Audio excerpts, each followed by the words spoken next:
Manipur da veteran armed forces singi akupa report Senate board ki kuthangda laukhatlaga makhoi ki phibam adu kamaina tauri haina yangshin-gani loinana sotha thengnarabadi makhoi gi damak sel gi oiba mateng pangnanaba scheme kaya paikhatkani haina Chief Minister N Biren phongdokhrei. Manipur government sinduna first MR gi banquet hall da pangthokhiba Nipan Suba Armed Forces Veterans Day gi commemoration da phongdokhibani. Thauramadu Laikhidraba Lamdam asigi Armed Forces singi imung manungi miyoising amadi thabaktagi potharaba veteran Armed Forces singda lengyan fi amamam khudol tauduna ikai khumnabutke. Chief Minister na Thauramadu Manipur na India gi state singi manungda per capita da Armed Forces khwaidagi masing yamba state oidi.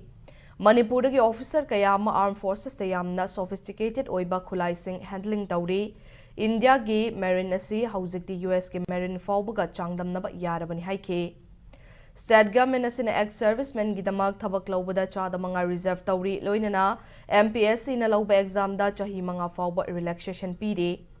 Manipur gumba mishing la kuntra romda laiba lamdam asidagi Lieutenant General ani puthokhiba asi yamna chauthok chaningai ne. Government asina laiba asigi damak thawai thakraba Armed Forces singi damak lupa crore ahum earmark tawduna laire haiba wafam Chief Minister na thamke. Nakalamaromda ngasigi asigumba Armed Forces ki function ama tawba matamda salute amadi lainungkat naba memorial site amasu mathang chahi gi January taragamari nang naba sagani hainasu Chief Minister na lauthoke. Thauramadu MP, Minister, MLA amadi Police, Army Assam Rifles ki makok thongba officer kayana saruk yake.